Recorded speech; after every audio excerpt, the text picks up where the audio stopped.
The woods seem to be an endless reservoir of horror stories and unsolved mysteries. Welcome back to the swamp, my friends, and welcome if you're new. Today I'm going to be sharing some creepy and allegedly true horror stories from the deep woods sent in by viewers just like you. As per usual, if you have a story that you would like to share, whether it's from the outdoors or somewhere else, be sure to submit your story at swampdweller.net or on Reddit at r/thedarkswamp. I would love to share your story with everyone here in the swamp. Be sure to smack that like button. Be sure to subscribe if you're new, it helps the channel grow. And get ready for these creepy and downright strange deep woods horror stories that'll freak you out tonight.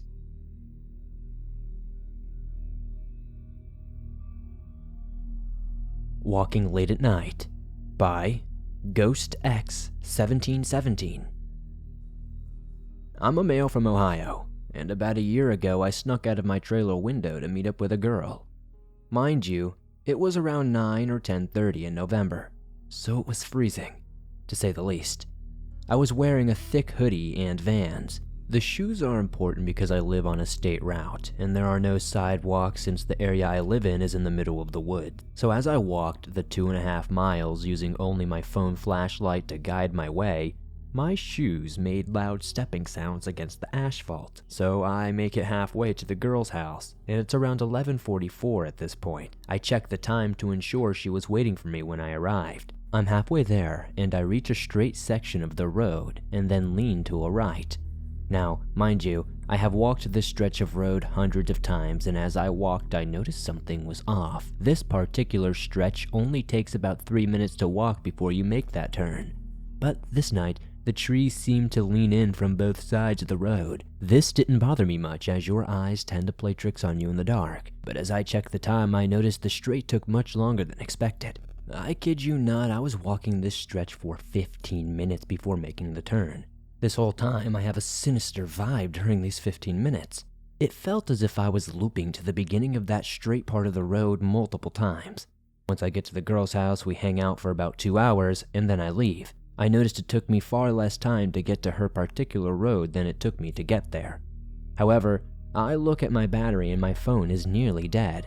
It's 1 a.m., and no one is driving down the road this late at night. So, once I make it about halfway to my house, my phone finally dies. I'm now left in the dark on a road that is stuck in the middle of nowhere, Ohio. Now this is where some strange things come into play. I'm walking in the dark, passing a clearing in the woods that borders my road. When I walk past, I hear branches and bushes moving around. Now initially I thought this wasn't a big deal. There are deer, foxes, coyotes, and other wild animals, of course. But I stop and listen and hear a bone-chilling sound. I can only describe it as the mix of a deer screaming and a goat bleating, mixed in with a human-like groan.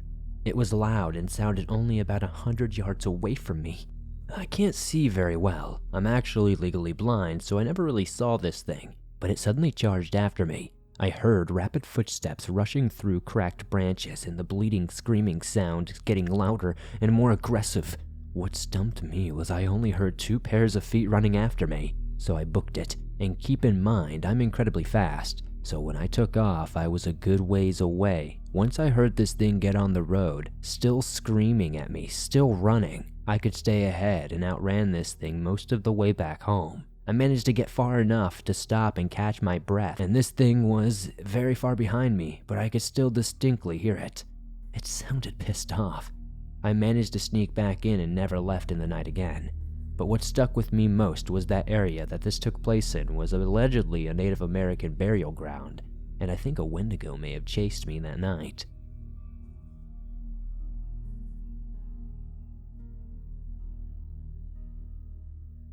Nearly Murdered in the Woods by Jazzy. One night, my 51-year-old grandpa was visiting with us and started to head home. He lives in the same neighborhood, so it was normal for him to call us often. It's important to note that he always stays out from 8 p.m. to 9 p.m. He's very cautious. Once he got home, a friend from high school named Terry called him. Terry wanted to go night fishing, but as I said, he is pretty against staying out very late, so he politely declined the offer. Terry didn't listen to him and kept pushing the idea though. Finally, my grandpa agreed. He had been drinking that night, so he had Terry come pick him up. They also went out, got their other friend Will to join them as well. They headed to the lake in a forest with flashlights and a small boat. They had a couple of beers and laughs before getting to the ship and heading to the water. They got a little far out before something unexpected happened.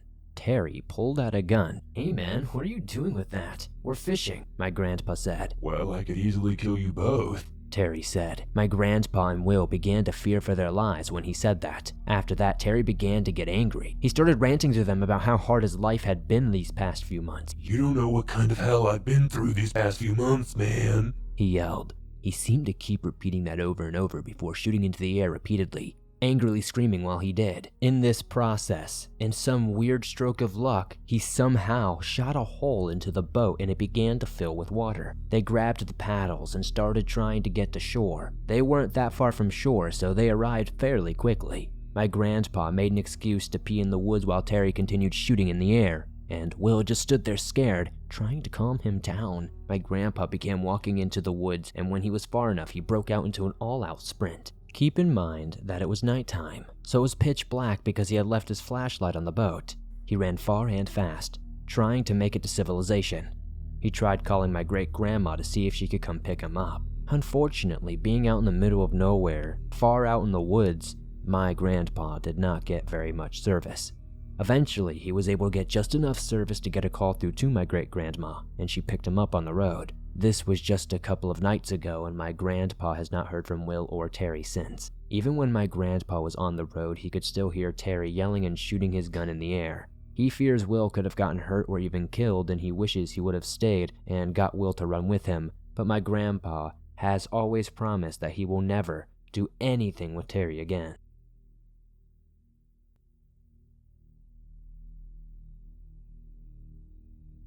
My House in the Woods by Jason S. Back in 2013, I was visiting my cousins at their house in the small town of Buena Vista, Virginia. I would go there fairly often, as it was only 2 hours away from my own house. This wasn't your average house, though.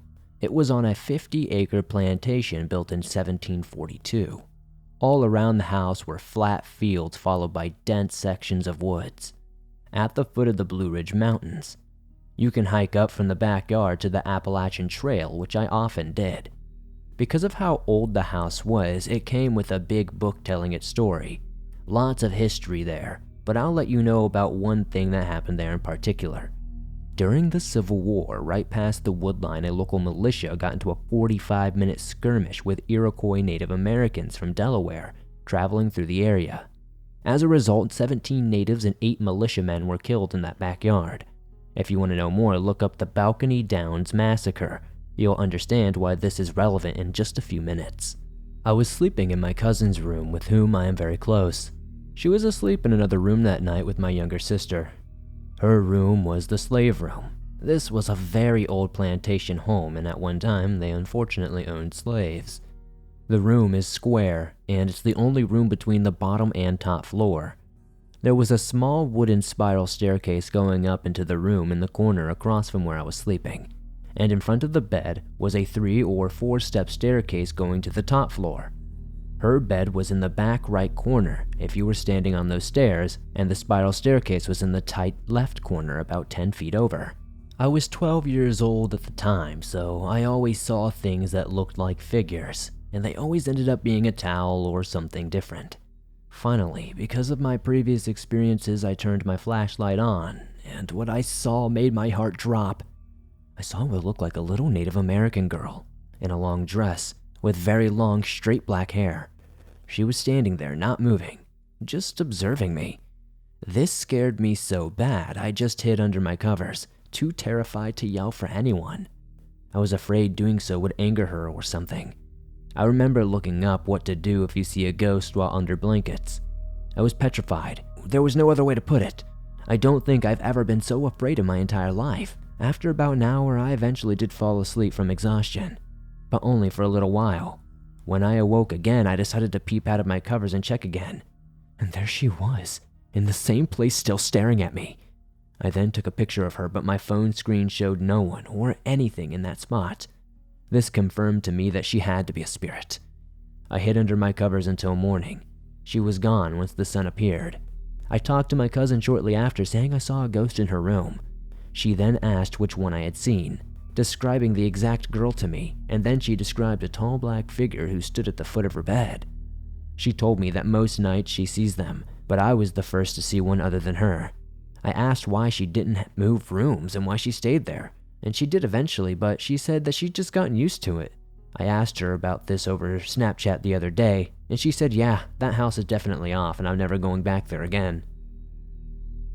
Today's episode is sponsored by our good friends over at HelloFresh. With HelloFresh, you get farm-fresh, pre-portioned ingredients and seasonal recipes delivered right to your doorstep. Skip trips to the grocery store and count on HelloFresh to make home cooking easy, fun, and affordable. That's why it's America's #1 meal kit. The holidays are just around the corner, and HelloFresh makes this busy time of year easier than ever with chef-crafted recipes and pre-portioned ingredients delivered right to your door so you can spend less time meal planning and prepping. Save money on dinner with HelloFresh and put it towards your holiday shopping. As your calendar starts to fill up this season, you can count on HelloFresh to get you some of your free time back by making cooking simple and quick. So join me and many others in the swamp. Go to HelloFresh.com/swamped65 and use code swamped65 for 65% off plus free shipping. Go to HelloFresh.com/swamped65 and use code swamped65 for 65% off plus free shipping.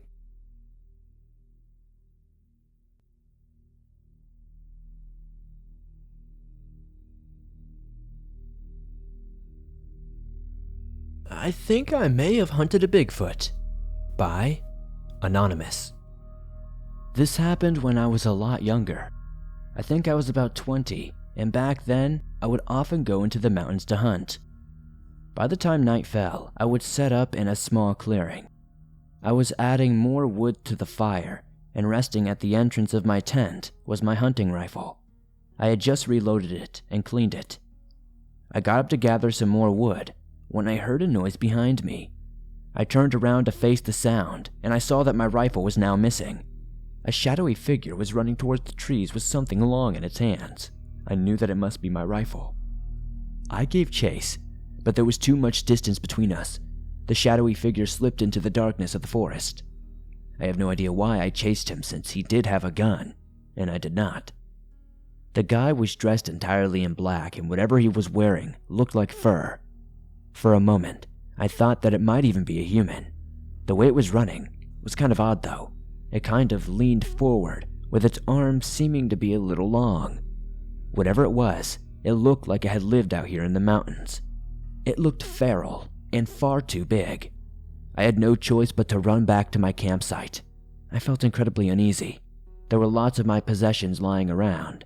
He could have taken anything of value, but he didn't. He just took the gun. While I thought about that fact, a chill raced up my spine. I didn't know how much danger I was in at the time, and I was alone in the woods at night. There was a pitch black darkness all around me. Clouds had covered up the moon. There was no way that I was going to be able to sleep that night. I decided to extinguish the campfire. I didn't want to remind this guy of my location. I planned on getting out of the woods as soon as the sun began to rise. I didn't want to be out there walking around in the dark. I grabbed my hatchet, kept it in my hand, and waited for the morning to arrive. Thankfully, the night was uneventful and I was safe. At the first sight of morning, I quickly packed up all of my things and started back down the mountain. While I was heading down through the woods, I heard the explosive sound of splintering wood nearby. I saw a bullet hole in a dry tree trunk just a few inches away from me. I immediately thought about my missing gun and the events of last night. I got my head down low and just ran as fast as I could in a zigzagging motion. Like most people do, I had never had any experience running from a shooter like this, so I just hoped that this would slow them down or make me slightly harder to hit. I guess I was doing my best to imitate the prey I hunt when they run. I could hear the popping sound of my rifle echoing from behind me and the whizzing sounds of bullets flying through the trees. Honestly, I have never been so terrified in my life. Fortunately for me, the shooter wasn't very good at aiming. While running as fast as I could, I counted the number of shots which were coming my way. When it reached the number of bullets that I had loaded into the magazine, I basically collapsed on the forest ground. He should be out of bullets. The tension was unbearable. All I could hear was my own labored breaths. Then I silenced myself as an alarming thought crept into my mind. What if he was reloading? What if he had another weapon? I was exhausted, but I knew I couldn't take any risk. I needed to run again. Just as I was getting to my feet, I heard something heavy land next to me. It was my rifle. I looked at the barrel and it was bent. I just ran and hoped for the best. I managed to make it down the mountain and back to civilization. I haven't been hunting since. I totally fell out of love with it. I Discovered Something Horrific in the Forest by Kreepy Texan. Hello, Swamp Dweller, my name is Garrett, and I'm going to share with you and the people of the swamp the time my good friend Robert and I encountered something very frightening in our local forest. It has been almost 3 years since it occurred, and I still wonder how I'm still alive to tell the tale. Anyway, here it goes. It all started on a fantastic October evening in Texas. My friend Robert and I were wondering how to spend this evening on a Saturday night. So, being the thrill seekers we were, we decided to go on a walk in our local forest and do some urbex exploring since there were some abandoned buildings in that area. I'm not sure of the history behind these buildings, but apparently they were a part of some sort of old settlement from the mid-late 1800s that was mysteriously abandoned in the 1920s. I have tried to ask more about the history from people in our small town, but for some reason they refused to talk about it. Additionally, they warned all the other teenagers and myself to not go into that forest at night. But of course, being the cocky young teenagers we were, Robert ignored that warning and explored the buildings. Once we all got our stuff packed in our backpacks, including my newly gifted camcorder, we set out for the forest at about 6:45 p.m. and got there at about 7 o'clock, so the sun was pretty much gone at this point. Once we got there, the parking lot only contained one other vehicle, a Ford Expedition. This seemed a bit odd as it was nightfall, yet there were still some hikers out and about in the park. Not that it was strange for us to be there so late in the day, but I just shrugged it off quickly and started recording on my camera once we began our 30-minute hike to the abandoned buildings. The walk went entirely normal for the most part, until we got about 10 minutes away from the settlement. It started with the crickets and other animals going quiet all around us, which I know means a predator is normally nearby. I am somewhat of an avid hunter, so I guess I would know this, as well as listening to horror stories on YouTube. Robert and I were on edge, but we refused to turn back. Instead, we slowed down our pace and minimized the number of times we would use our flashlights, since we did not want to give away our position so easily. Eventually, we made it to our destination with no further interruptions. In front of us, we were greeted by a building that seemed to resemble an old church with what appeared to be tiny houses and maybe a couple of stores surrounding it. Of course, the buildings were so old and ran down that it was honestly hard to tell what they could have been. Strangely enough, the church appeared to be in the middle of the settlement. Now, I don't know if it's just me, but if you see an abandoned town with an old, creepy church, chances are some terrible crap is going to go down. Robert and I agreed that we should probably check the buildings to make sure there are no squatters or anything. We wanted to save the church for last anyway because it was the most uneasy. We spent about 30 to 45 minutes exploring the different buildings with no interest other than some cryptic messages engraved in the wood of the building, which read out like, "We must leave before it's too late and they always watch." Now, if the town's eerie atmosphere wasn't enough to freak me and Robert out, the creepy silence that seemed to follow us around definitely was enough to make us crap ourselves, especially with the previous settlement history. Could this be connected to the town's abandonment? What were they so afraid of? There were so many questions that needed answers. I had to keep going. After exploring the last building before the church, we took maybe 10 breaths each before entering the church. Upon entering the church, it immediately made us gag with the smell of what I can only describe as pure death. And it seemed to be coming from the room below the building. A basement. That's what I could only assume. A trap door followed by a ladder led down to a secret room. And as we made our way down, that horrible smell seemed to get even more robust. We even had to use our jackets as makeshift gas masks. Once we all got down, we were met with a vast catacomb-like room with some sort of object in the center, illuminated by a dim candle hanging from a ceiling. Me and Robert were very reluctantly making our way toward the thing with my camera still recording to discover that it was half of a person's bloody body. A female that seemed to be in her mid to late 20s, very possibly a young urban explorer like Robert and myself. We both threw up upon seeing this gruesome sight. It was worth mentioning, too, that while we were down there, we never used our tack lights to see what we were surrounded by, so we both opened up our lights. I almost fainted on sight when we saw that there was maybe 20 horrifying-looking humanoid creatures surrounding us. They were probably no taller than us. They were naked, skinny, with long, thin, and wiry hair coming down from their chests. Their eyes were black as night, and their gaping mouths were dripping with blood. Their fingernails looked like they were overgrown and shaped like steak knives. They resembled the clown from Saw, except without the makeup. The hair was much thinner, and once they all knew we saw them, they all, in unison, gave this deathly shriek. A shriek that I believe could be heard in any nightmare. I didn't even know a living thing on this planet could produce that noise until this very moment. But then Robert yelled at the top of his lungs. "Run!" As we both climbed up the ladder in record time, it was an absolute miracle that not me or Robert got dragged down by those horrific creatures. We made it to the church as fast as we could and slammed the door behind us. With the screaming still being heard, we took a minute to catch our breaths as we discovered, with our lights, probably 50 different eyes coming from all the buildings we had previously explored. Upon seeing this, we bolted out of the entire settlement. I dropped my camera behind me in the process. I know, cliché, but I didn't realize this until many, many minutes. In about 10 to 15 minutes, we made it back to my truck with the Ford Expedition still there. We could now safely recollect and calm down from our horrific experience. We then concluded that the car belonged to the girl killed by those things under the church. It was a miracle that we made it out, but unfortunately she didn't, and my heart goes out to her family. The next day we led police to the location and they found her body right where we saw it. Only this time those creatures were not there.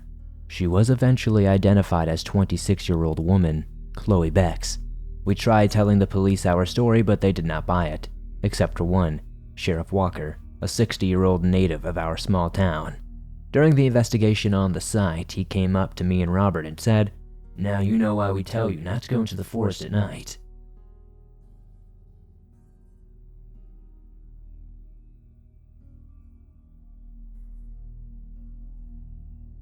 Thanks for listening to these creepy and downright strange deep woods horror stories that'll freak you out tonight. If you enjoyed these stories, be sure to backhand that like button as it helps me out a ton. If you're new to the swamp, be sure to subscribe as it helps us grow. If you're listening to this on Apple Podcast or Spotify, please give us a 5-star rating over there as it very much helps me on those platforms. I'd love to know in the comments down below what your favorite story tonight was. I have to say that last story might be mine. There's just something about urban exploring in the middle of the woods and finding a dead body that really just freaks me out. You never know what you'll find when you're doing those types of things. If you have a story that you would like to share in a future episode, whether it's from the outdoors or something different, please be sure to submit your story at swampdweller.net or on Reddit at r/thedarkswamp as it helps the channel grow and keep putting out new videos every single day for you.